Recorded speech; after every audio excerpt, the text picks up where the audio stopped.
big hello and welcome to all our viewers to another episode of Chatar, Patar with Anubhav. This is episode number 7 of the show, and boy, oh boy, I've been waiting all week, eagerly waiting all week for this episode, because it's going to be a discussion on the beautiful game, on the game of football. And joining me for this enthralling discussion is Nevin Thomas, who's a content creator and a producer and a diehard Chelsea fan. And we also have Parth Khatau, who's a correspondent with the Indian Express, a diehard Liverpool fan, if you couldn't tell from his attire.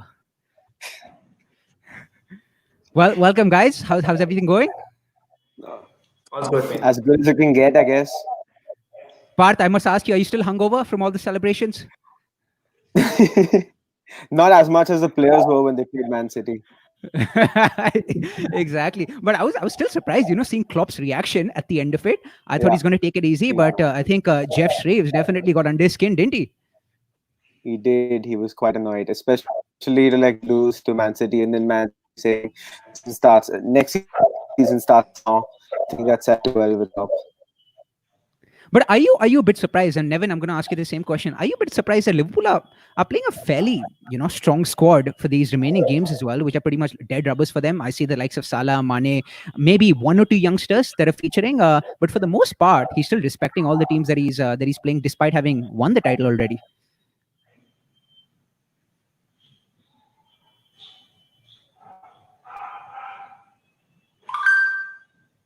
Can you hear me? Parth? For him.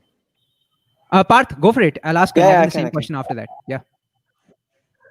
I think so. I think now since he got the title wrapped up, I think all that's now left to play for is records and stuff. And one of them is the Golden Boot for Salah.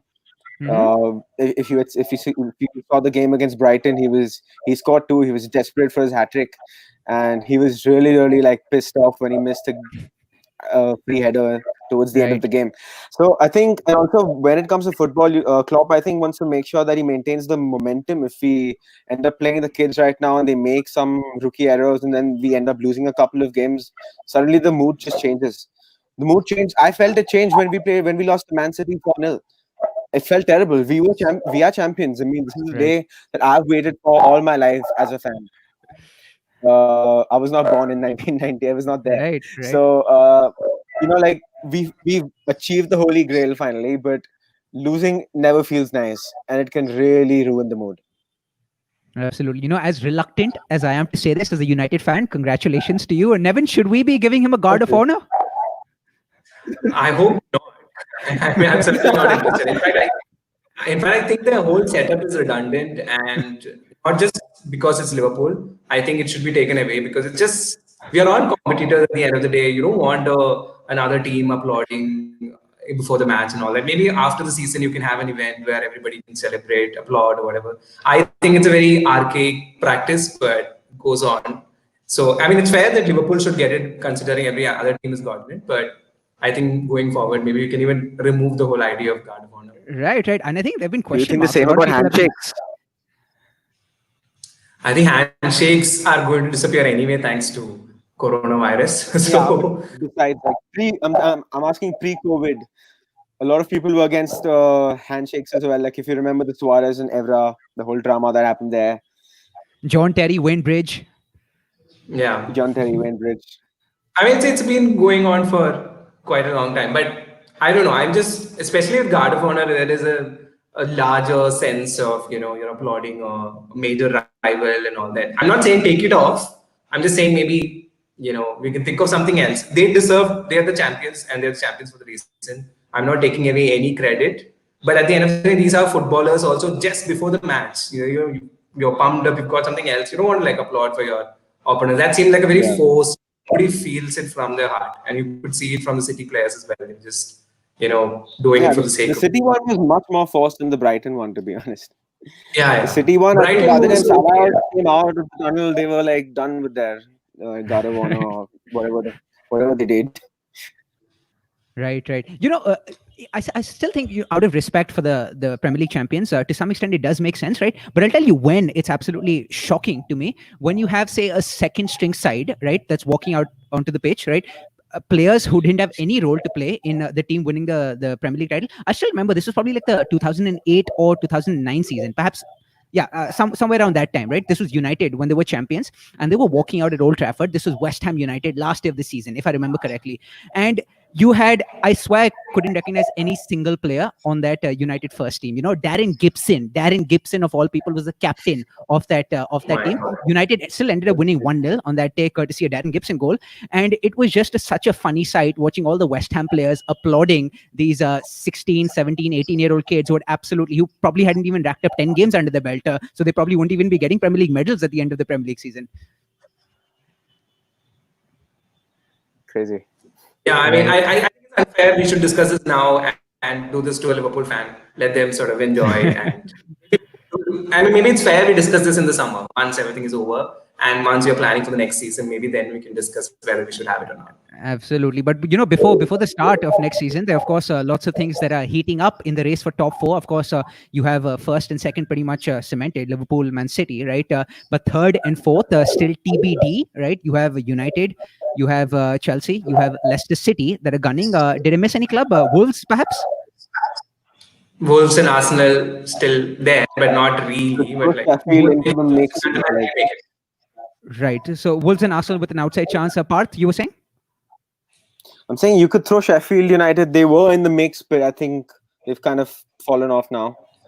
Right. Were in the mix. They've fallen off right now, but you're right. But, I think Sheffield United will still, in many ways, go a long way in determining who number 3 and number 4 will be, because I believe Chelsea will be playing Sheffield. Yeah. In fact, they'll be playing Sheffield next away from home. And then Leicester City play Sheffield as well after they play Bournemouth. But Leicester City will be playing Sheffield United at home. In fact, I have the last 4 fixtures of United, Chelsea, Leicester. So I'll just quickly feature them on the screen. So you have United playing Southampton at home next, Palace away, West Ham United at home, and then Leicester on the last day of the season at home. You've got Chelsea, who are playing Sheffield away, Norwich at home, who are pretty much relegated, Liverpool away from home, and then Wolves at home on the last day of the season. And then to round this off, we have Leicester City playing Bournemouth away, Sheffield United at home, Tottenham Hotspur away, and then Manchester United at home. On paper, who do you think has the easiest round of fixtures? I would say United probably have the easiest round of fixtures, at least on paper.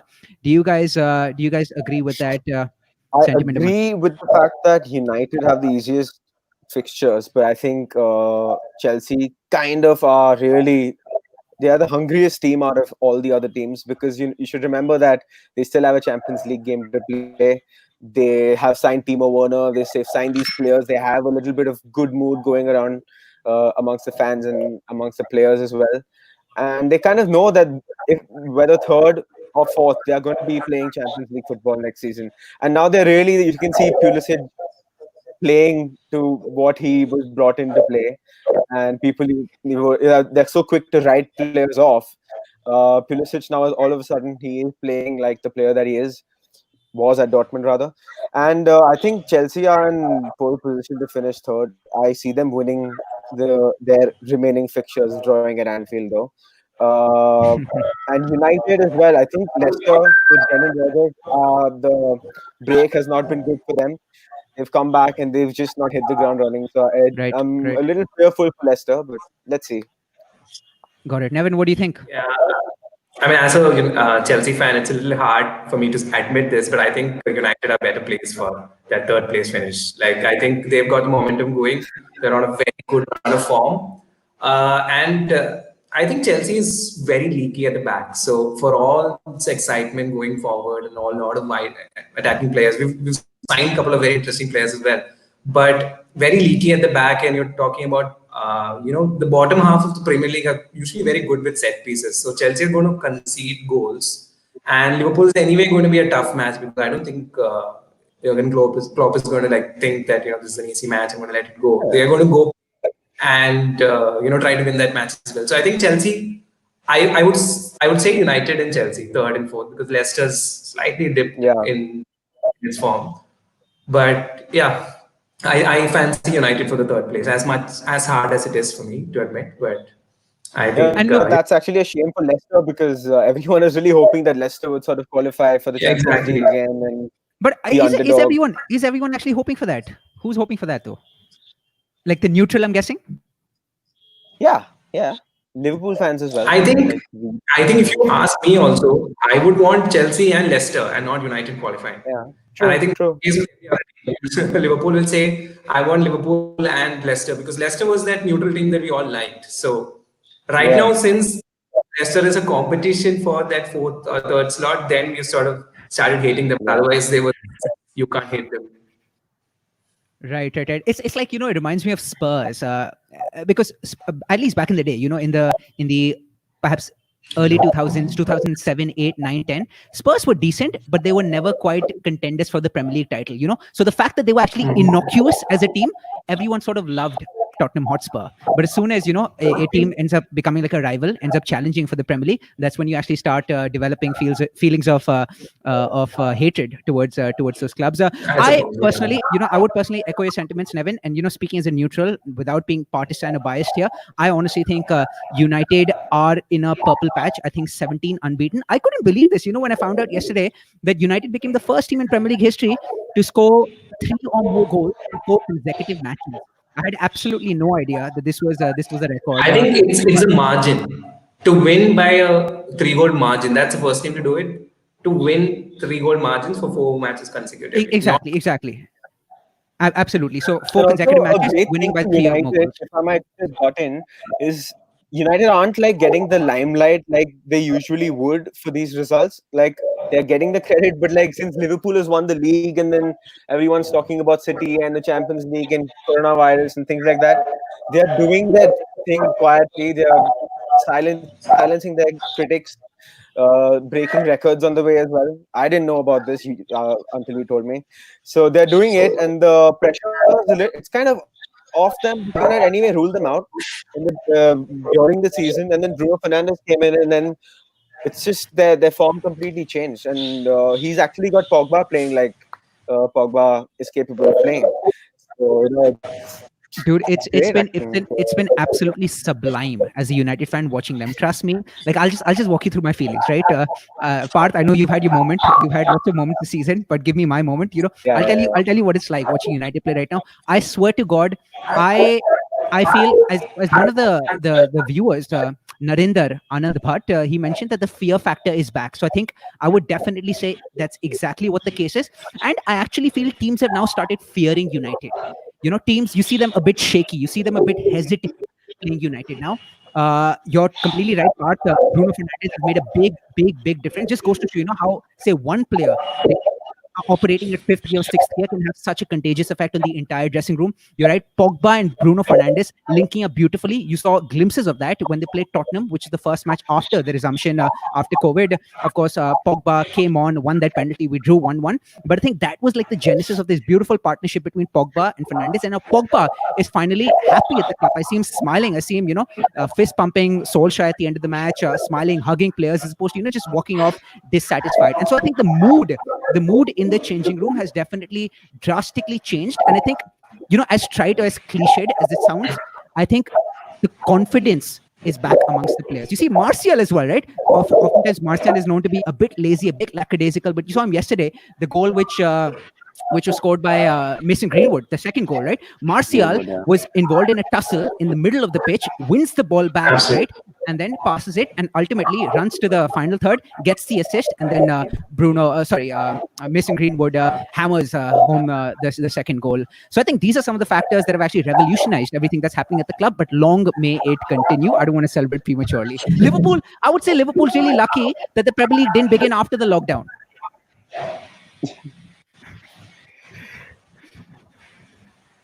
Right. Come again?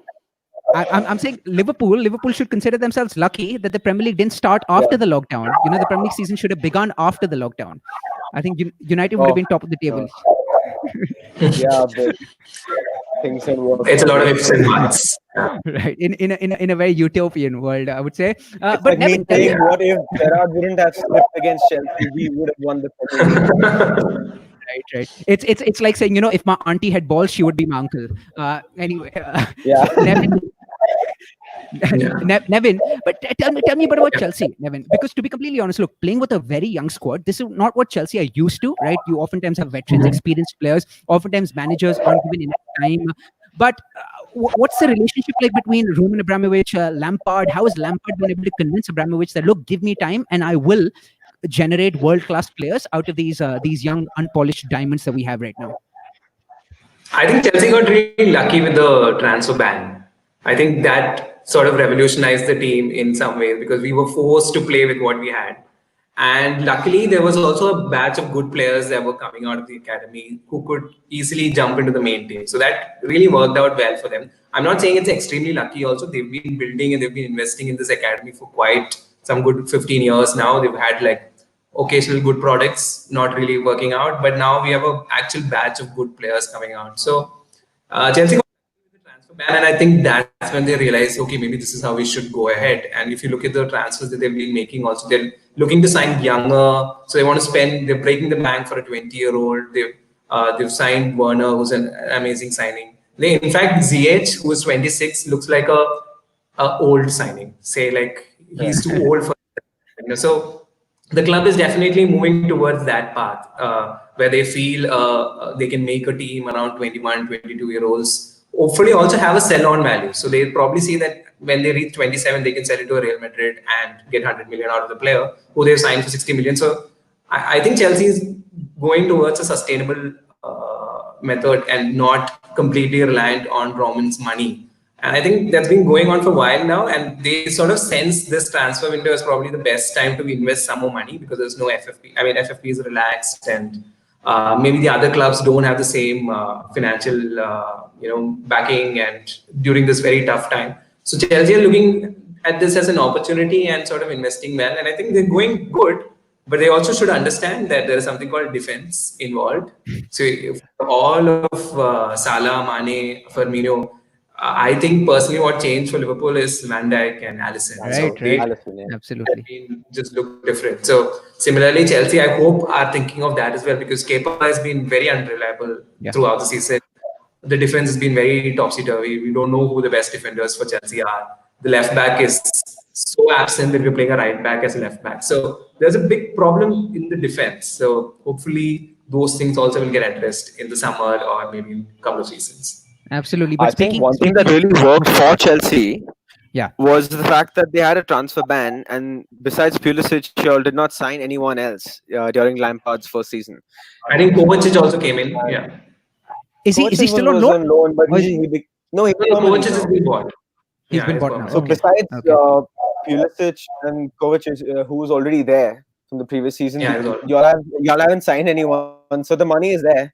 And y'all needed Timo Werner because y'all really need a striker. Liverpool, he would have been on the bench. So Liverpool definitely did not want to splurge 50 million on a player who would have been on the bench. So I really am gutted. I'm really upset that we lost out on Timo Werner, and of course he went to y'all because I genuinely love him. But y'all probably needed him more. And also I think Chelsea's approach now, it's quite interesting because it's very similar to what Liverpool's approach was, or rather has been since the new owners have come in, buying young, getting them to like 27, 28, 29, then selling them to Barcelona on a profit. So that's sell on value thingy. So yeah, it makes a lot of sense. It's very refreshing seeing Chelsea this way.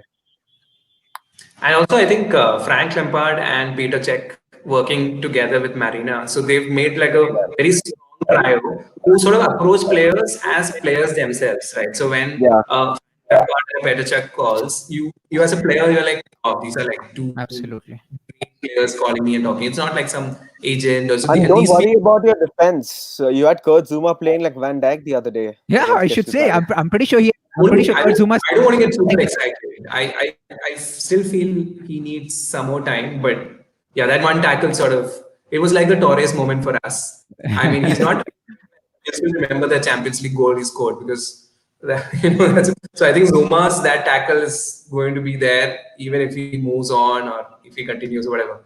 But I don't think you can build your empire around Zouma. I mean, he's a fantastic player, but you need like a captain. You need a John Terry, you need a Van Dijk, sort of a player there, sort of commanding the defense. That's what I think. Azpilicueta is a brilliant servant to the club, but I don't think he carried much forward now. So you need to. Yeah. Wasn't this recently? Not recently, maybe in 2015 during Mourinho's second tenure at Chelsea. Didn't Mourinho say something along the lines of, "If I could pick one player to play for Chelsea, if there was one player amongst the 11 who play, I would probably pick Aspilicueta, or I would probably pick 11 Aspilicuetas, and Chelsea would end up winning the league." He said something along those lines, right? That I said a lot of things. Yeah. but Spurs, typical Spurs though. Whenever you expect them to actually deliver, they always end up disappointing. There's a Vipul Sachdeva who's saying, of course, we spoke a lot about Chelsea, right? Nevin, you mentioned that good signs, but at the same time, still work in progress. Given the fact that the oftentimes young players can be a bit inconsistent as well. So Vipul asking, Chelsea have a great squad for the upcoming season, but do you think they could challenge for the league? What do you reckon about Chelsea's chances next season?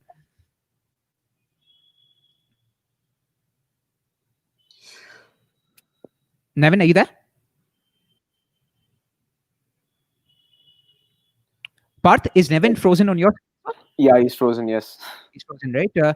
Okay, I can. So I'll ask you a slightly different question along the same lines, but slightly modified. Look, in many ways, you have to say any fan would say, right, that Liverpool will be front runners, right, going into next season. Well, of course, Man City won't take anything lightly. I'm pretty they'll come back with a vengeance. But apart from Liverpool and Man City being the top two front runners, who do you think will be their biggest challenge, or who will their biggest challenges be? If you could think of maybe 2 or 3 clubs. If United can continue their form with a signing or two, and then continue the same form going into next season, they will definitely be in the mix.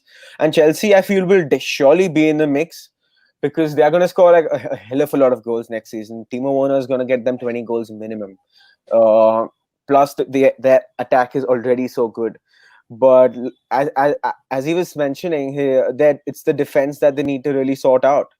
So if they get, say, for example, Kai Havertz, who's constantly being linked with Chelsea, if they pull that off and then they go and get world-class centre half, it would definitely turn them into title challengers once again. Because you need to know that Chelsea, the last time they won the league was 2016, 2017.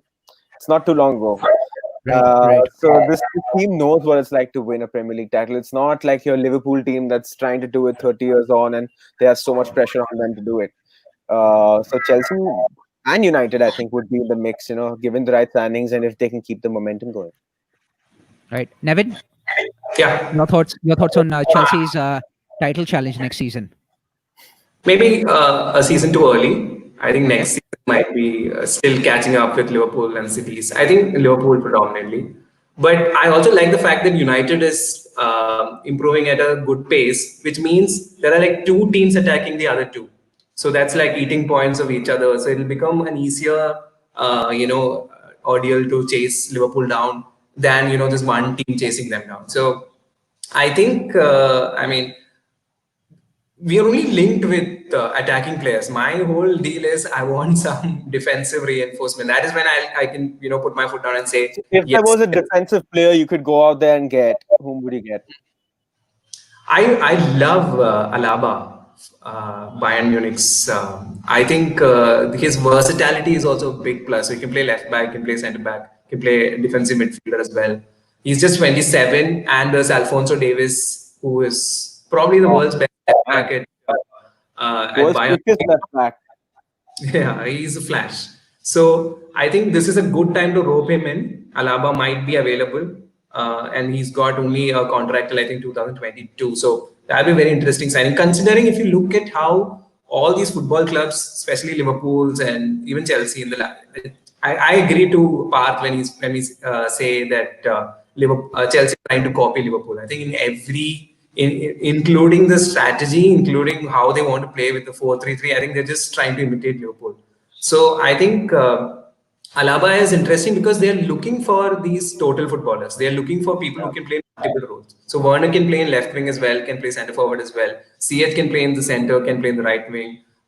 You have Kai Havertz who can play false 9, number 8. So you're building a team that can really play in multiple positions, and that way I think Alaba makes a lot of sense. But what would be a mad signing? Koulibaly at centre half. You can build your team around him. You can build your defense around him. No, because it makes sense, because Chelsea, from all the teams in the Premier League, Liverpool probably don't need him because they have Van Dijk. Yes, more the merrier, but I don't think they'll go for him. So Chelsea have the resources to pull off that deal. Plus, they'll offer him Champions League football. Plus, he'll get to play in the side that's completely refreshed, and like it's like, going ahead. What a side it is! So And I think Napoli is a very difficult club to negotiate. That's there. Like yeah, Napoli. but if there's anyone who gets breakthrough in negotiations by paying up, is Chelsea. So I'm not saying I'm not going on to that whole bandwagon where you say that you have the money so you're successful, but I'm saying that if you can get that deal over the line and sign Koulibaly, I think he would be a complete game changer, almost like this same way that Van Dijk was for us. For me, I think I've not watched a lot of Napoli, so I'm just reliant on what people say and what I read online and all that. But I somehow feel what Zuma is offering is what Koulibaly is also offering in terms of they are a physical, dominant defenders. I would rather want like a playing sort of a Rafael Varane kind of defender alongside Zuma to develop. So in terms of I completely understand what a very good signing can bring in, but I also feel maybe a ball playing defender and an upgrade to what Christensen is what maybe Chelsea is looking at, because you always see big clubs pair this way, right? You don't see like two physically imposing centre backs. It's usually one very physical guy and the other who can build play from the back.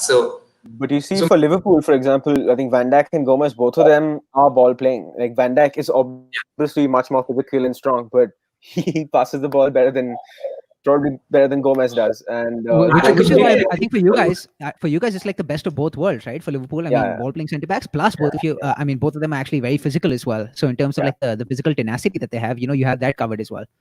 For sure. Yeah. But I mean, look, speaking of centre backs, I mean, I feel United might need to perhaps reinforce the centre back position as well. To be completely honest, look, I'll be very honest with you, right? Harry Maguire, fine, maybe he's a leader, maybe he's a club captain, maybe he's changed the mood of the club, right? But at the same time, I feel in terms of just pure skill, I'm not talking about his leadership credentials, right? Just pure skill, I still think Harry Maguire might be a bit overrated. I still think that he's a bit sloppy when it comes to his defending. Case in point being the goal that we conceded against Tottenham. That was absolutely shambolic defending. I'm pretty sure my grandmother could have probably cleared that ball away. And Harry Maguire was absolutely shambolic. He can't run. He has absolutely no pace. And so he has to rely on being in a good position all the time. Oftentimes, Luke Shaw gets caught out in the wrong position. And Harry Maguire playing right next to him, if he's not quite commanding his centre-back position as well as perhaps, covering for Luke Shaw, who gets caught out pretty often, I think that can be a gaping hole for United. That's why actually clubs can actually exploit United down their left-hand side.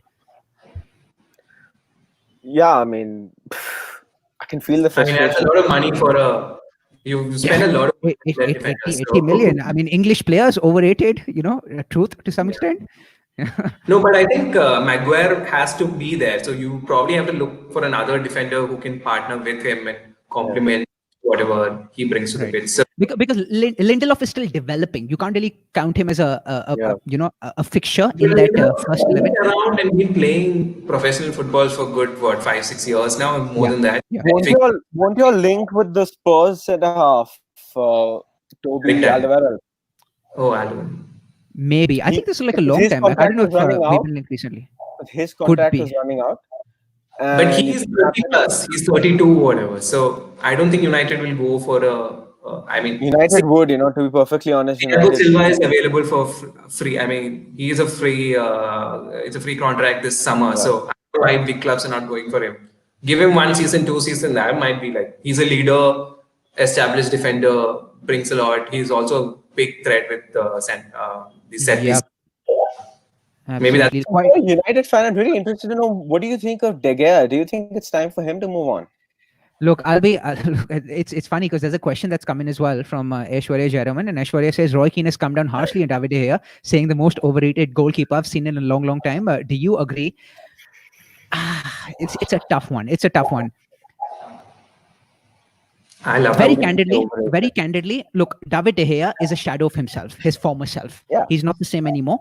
And it's fine if you F up or if you have mistakes once or twice or 3 times, right? But when it becomes more consistent, that's when you have to start questioning. That's when it might not be a case of just temporary poor form. It might be something more permanent, And so I'm pretty sure the fact that he got a clean sheet last night may give him some confidence.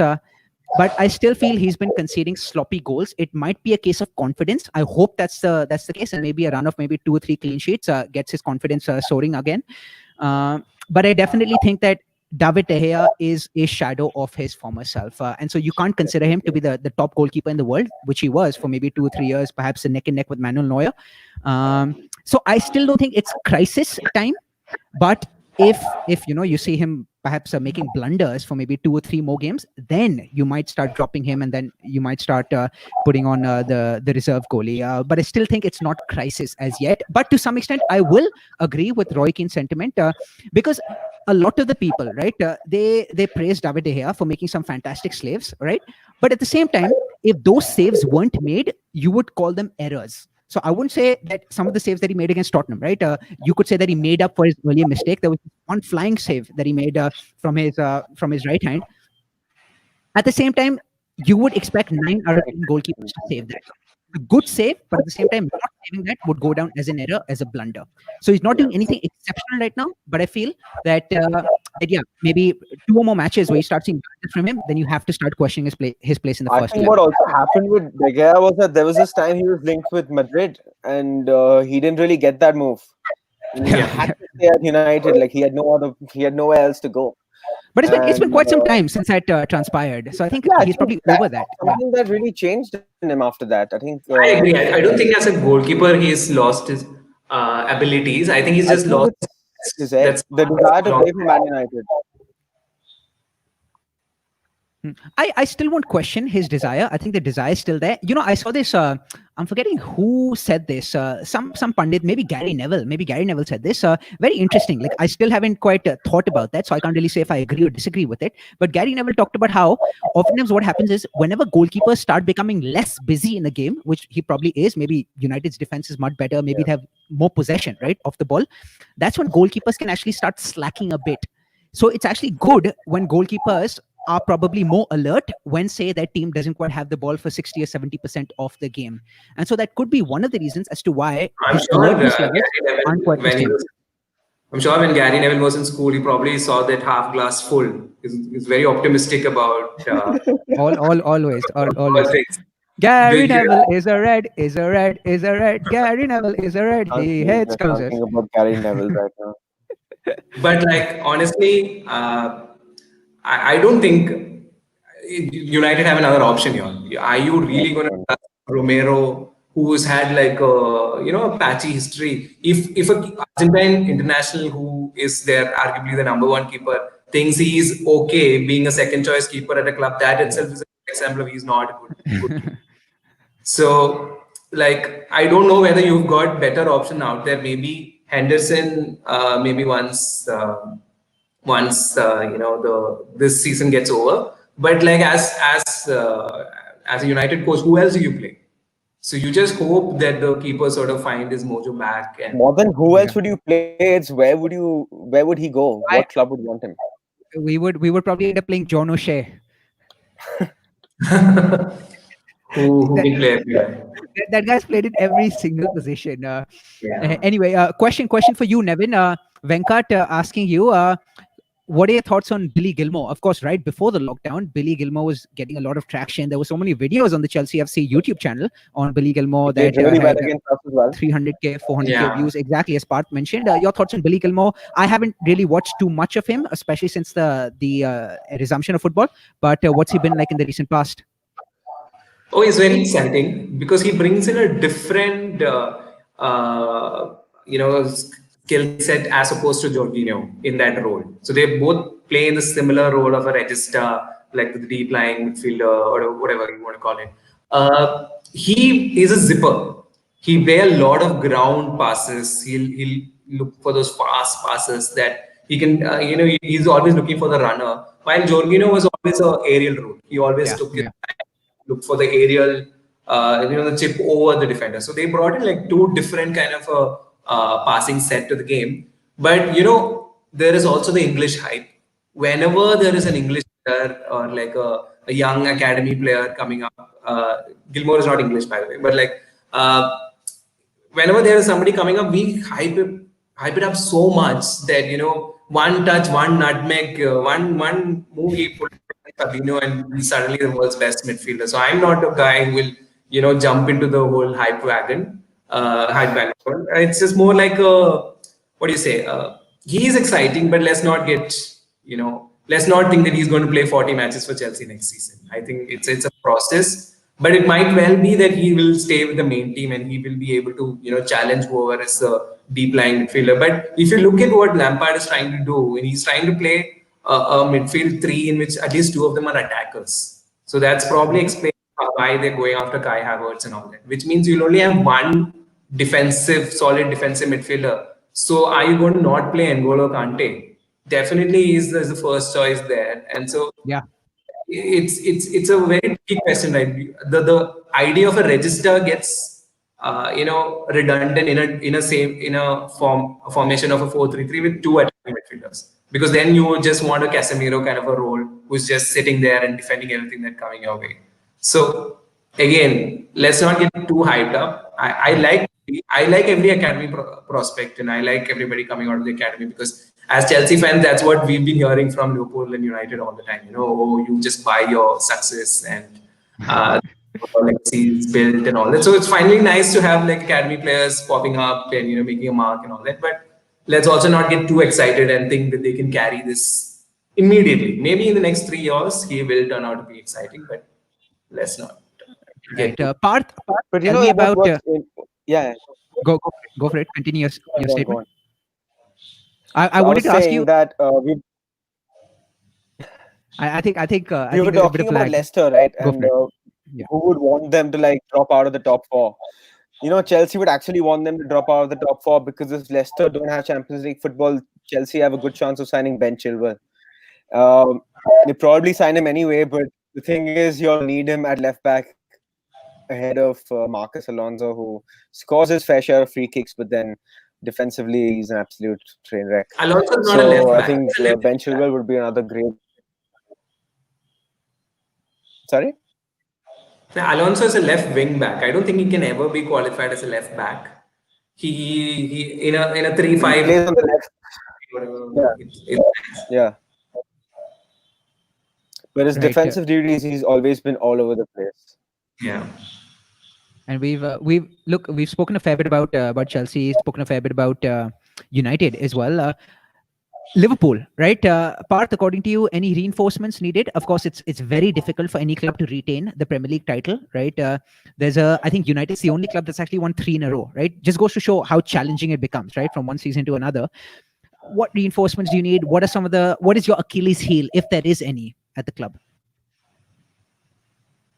It's the fact that we don't have enough squad depth at the back. So let's say Van Dijk gets injured. I highly doubt we would have won the Premier League if Van Dijk got injured a few months into the season.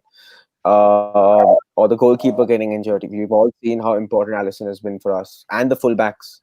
So we don't have 2 world-class players for each and every position. And what's even difficult is for us to go to a player who could potentially start for us and tell him that you will play left back, but only if Andy Robertson is injured or he's tired. Until then, you sit on the bench. It's very difficult to ask someone to do that. So that's where we have James Milner, who comes and plays in pretty much everywhere. So I think our squad depth is definitely lacking. We've been very lucky, touch wood, with injuries, and because our front three has played throughout the season. Van Dijk has played throughout the season. Alisson has been in and out, but he's played for majority of the season. Fullbacks have played. So for sure, I think defensive reinforcements, I think 1 or 2 players in to strengthen that backline, at least in terms of squad depth. Someone who has experience, someone who maybe is about the age of 30 on a free transfer. I don't know. I've not identified any players as such, but I think, and also backup for the front three. I don't think Divock Origi is good enough as backup for the front three, because before coronavirus, we were talking about Timo Werner. And now, because of the whole crisis and the situation, we could not pull that deal off. Otherwise, we would be having a very different conversation over here. We would be talking Salah, Mane, Firmino, Werner on the bench. That's mad. So now, obviously, that's not happening. Origi is there. Minamino has not had an impact so far. I still would give him some more time, but he's clearly not had the impact so far. So Ryan Brewster has gone to Swansea and done really well, so we hope for him to come in. And but he's completely unproven in the Premier League, so we have absolutely no idea what we can get. So it'll be interesting to see, but at the same time, we definitely need to sign some players. But the way Klopp has been talking about transfers, he seems a little frustrated. The money that was there probably isn't there now, so he will have to sell to buy. Even though we are the champions of England, champions of the world, and champions of Europe as of now, it's still we are still a club that needs to sell to buy. Um, so we don't have as much money as many fans think we do.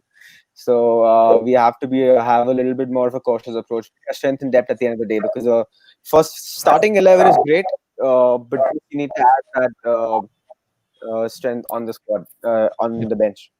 And a follow-up question for you coming in from one of our viewers. And here's Ritvik Rajendran saying, Parth, question for you. Do you think so no prizes for guessing where his allegiance lies. We need a midfielder. We're linked with Thiago. Hope John Henry spends a few bucks. Your thoughts here?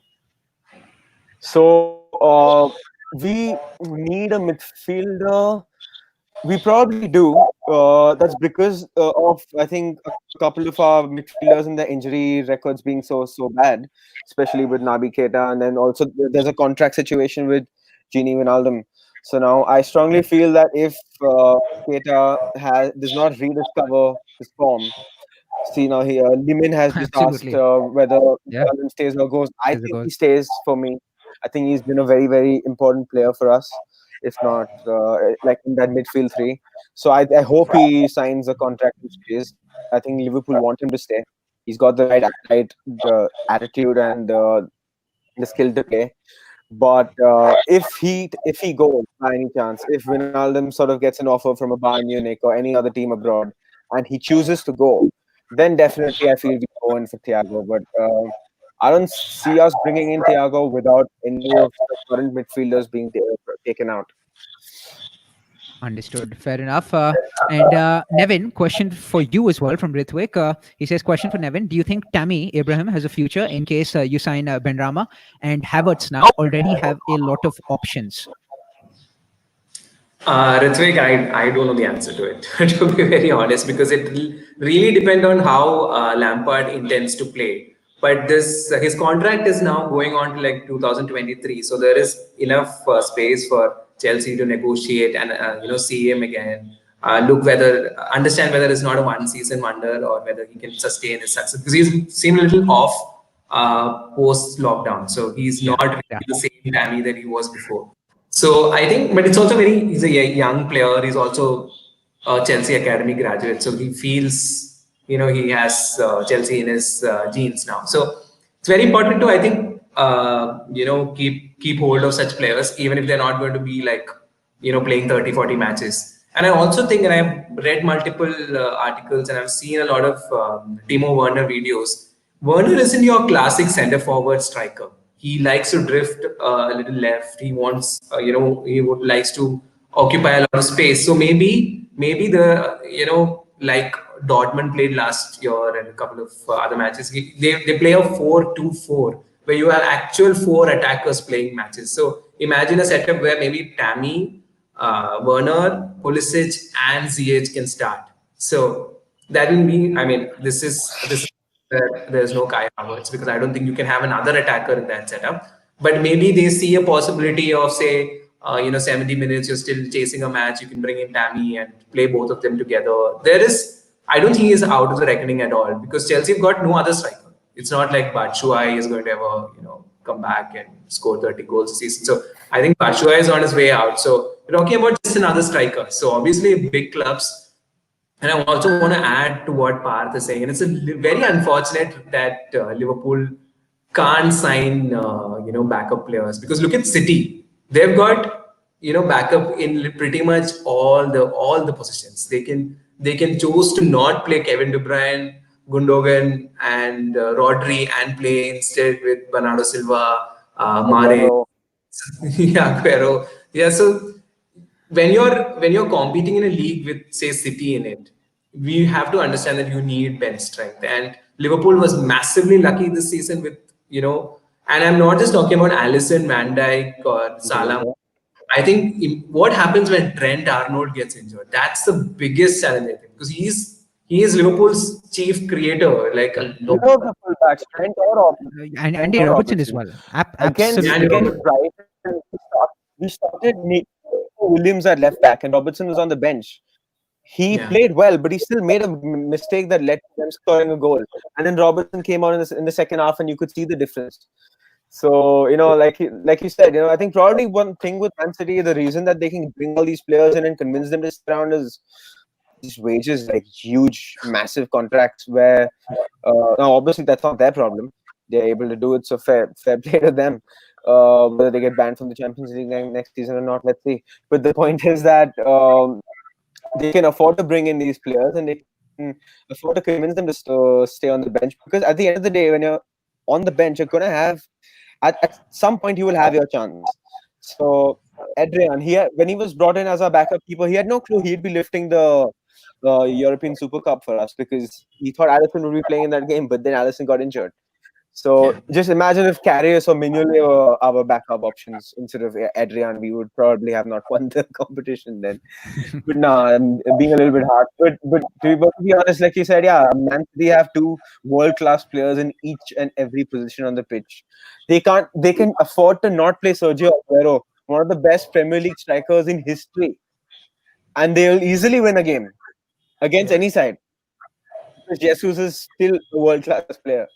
And there's been, even in this summer, with all the uncertainty, they're still being linked with, say, the likes of and all that. So imagine. Even Ben Chilwell, all these players have also been rumored, being of interest and all that. So unfortunately, I think that is going to be the biggest challenge for Liverpool also next season. Like, how do you ensure none of your players get injured? Because you've got a fantastic starting 11, but the bench is not very convincing enough. And I also think that means it's inevitable that a player will get injured. Exactly. It's just law of averages catching up. So inevitable that it will happen. But the problem here is that, say, you can't replace Trent or like Robertson. I think those two fullbacks are very, very important, because they're also playmakers in the setup, right? So this is revolutionary tactics we're talking about. How fullback becomes the chief. So Klopp will have to think of a plan B, in which is the setup itself is different, or find apt replacement or apt substitutes for these two players, which is going to be super hard, because we don't have fullbacks like that in the world. We can't get the same kind of fullbacks and sign them up and ask them to sit on the bench. So I think Klopp will have to come up with a plan B when these people are injured. So, and that will be very interesting to watch also, purely from a footballing perspective, because you get to learn a lot, right? This was a footballing lesson, because Klopp sort of, revolutionized football. And I don't think we talk so much about that way. We keep talking about him as a man manager, motivator, you always want to hug him and all that. But listen, he's also a mastermind in what he's done with football and what he's done with these fullbacks, because they sort of occupy central areas. They create a lot of goals. If you look at the stats for Premier League, Trent Arnold is there in every stat. Like, from defensive stats, almost a midfielder. Pretty much a playmaker. Yeah, he's pretty much a playmaker. And we've heard of deep lying football. It's just that he's got a lot of pace, so he can run up and down the right flank. Great distribution also. So. Absolutely. And Nevin, as you pointed out, like Klopp being the mastermind and the master tactician that he is, I'm pretty sure he's thinking about some of the things that you guys pointed out. We'll conclude proceedings with a few questions that are coming in, and we can talk a bit about Indian football as well. Nevin, you seem to be the expert amongst all of us about Indian football, so would love to actually hear from you on things that are trending within the realm of Indian football. We have Narinder Anand Bhatt. He says, what do you feel? Will Pogba extend his contract? I don't know. I hope he does. But I definitely think that chances of him extending the contract now are much higher compared to what they were perhaps a couple of months back. Then Dhruv Majumdar. This might be like a jibe. He's saying, question for Parth. Why didn't Liverpool win the title unbeaten? Like a proper football fan. I'm guessing he's an Arsenal fan. Probably reminiscing about the Invincibles era. Narendra Anand Bhatt, I beg your pardon, says, Anubhav, something you feel about Greenwood? This is what I would say. I mean, I think it's a bit too premature to celebrate because when Rashford was first bursting onto the scene as well, of course, we thought that, he's going to be the next legend at United. He hasn't disappointed, but at the same time, he hasn't quite proven himself as yet, I feel. Rashford can still be fairly inconsistent. And so with Greenwood as well, I think we should perhaps cool our jets for the time being. We remember Federico Makeda, right? When he was first bursting on, he scored that winner against Aston Villa in like 07, 08. We thought he's going to be the next wonder. Look at what happened to him. It was a precipitous fall from grace. So I think Greenwood, what's lethal about him is the fact that, he's two-footed. So his right foot is as powerful as his left foot. You could see that in action yesterday, but at the same time, I don't want to get too carried away just as yet. This might be just a purple patch. I don't want him to be a one-hit wonder. He has to do this season in and season out. And Mihir, this might be the last question. He says, "Do you guys think Liverpool would have been able to win the league without some dodgy penalties?" Did you guys get lots of dodgy penalties? Don't remember too many, but there's always someone to be responsible for it now. So United have got a fair number of dodgy penalties. I would say dodgy. As a Chelsea fan in this panel, I think both of you guys get a lot of dodgy penalties. I think United get a lot as well. We've certainly been getting lots of penalties in the recent past, but hey, I'm not complaining. Nevin, I believe you work with Minerva FC. You've done some work for them. I worked with them for one season. Yeah, that was the season before last, the 2018-19 season. So I was working as a media head there. So we had a slightly different plan of wanting to make documentaries. We wanted to make a similar setup like, Amazon Prime have been shooting about City and Tottenham and something similar. So we were also trying to work around that, and I got to travel with the team, spend a lot of time with them. It was great to actually be with the football club. We can all sit here and follow them, watch them on TV, live through our phones and news and all that. To actually be part of football club is completely different. So it was an exciting one season. Yeah. Absolutely. And are you keeping up with everything that's been trending in the world of Indian football? What's been happening? I believe there was some sort of merger between Atletico de Kolkata and Mohun Bagan. Yeah, that's happened today. And, yeah, do you know where that stems from? The merger has already happened. Merger has already happened. Now the club is going to be called ATK Mohun Bagan. So I think it's a win-win situation for all parties, and they're going to retain the same colors of Mohun Bagan. So it's pretty much Mohun Bagan with an ATK to the name. So 1 second. So they'll be playing in the I League, or they'll be playing in the ISL. There's no Mohun Bagan anymore in the I League. No. So there's no category also next season. Look, I haven't read the reaction of fans to this, but look, they're die-hard Mohun Bagan fans, right? They're die-hard East Bengal fans, like Calcutta being a very passionate city. There's some die-hard fans are like fanatics, right? So how would they take to the fact that, the identity of the club is no longer Mohun Bagan? I'm not sure how I would feel if I were a Mohun Bagan fan. I think if you are a Mohun Bagan fan, I think you'll be happier because this is like a 90% Mohun Bagan and 10% ATK. Okay. I'd be sad if you're an ATK fan with a ATK tattoo on your hand and all that, and I know people like that. So now the club is no longer existing, and it's a huge tragedy that way, because it's essentially become Mohun Bagan. Now you will miss your Calcutta derbies because now they're in two different leagues. But hopefully East Bengal also can find their way into the ISL. Something is going to happen in the next few years where it'll be a one league where they can, hopefully East Bengal can actually qualify out of 5 league. From 2023, you will have teams from I-League promoted into the ISL as well. So hopefully we can see them back together again, playing in the Salt Lake Stadium. Absolutely. Brilliant, gentlemen. This was certainly a very enthralling discussion. I certainly enjoyed it. If I may just answer Dhruve's question there about why we couldn't go unbeaten. Oh my God, it's hurt his ego if now. That stays valid, if that question is valid, or we would like to respect it and call it valid, that means that the teams that had Ronaldo, Rooney, Frank Lampard, John Terry, who won multiple league titles, they want proper football teams, and only the one were Arsenal, the one that drew multiple games just to keep the record on. With a proper football team, then as a football fan, I also think that Arsenal perhaps played better football in the season in which they actually lost to Everton. That season they were actually playing better. Because in that season they were shit scared of losing. Pardon my French, but they were really scared of losing. They didn't want to let that record go, and so they just banter though. I think as Arsenal fans, we are falling on something these days.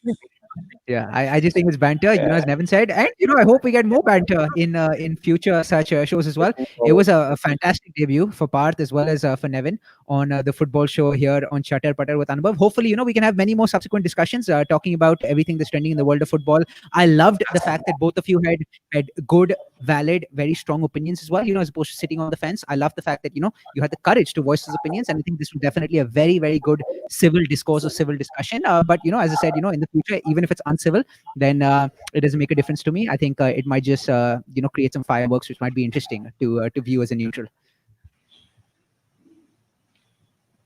That was Brilliant, fun. guys. Yeah, it was a lot of fun. Cheers. Thank you so much for having us. Cheers. Lovely. Pleasure was ours. Thank you so much, Parth. Thank you so much, Nevin. Take care. And a big thank you to all the viewers who watched this show, as well as to all the viewers who sent in their whole slew of questions. We'll be doing a football show on a frequent basis. We still haven't quite nailed down what the exact frequency is going to be, but we're hoping that it's going to be a weekly show. But we'll definitely keep you up to date on our One Play Sports Networks. Thank you again for joining us on this Friday evening show. Until next time, take care, have a good weekend, and cheers. Bye. Cheers.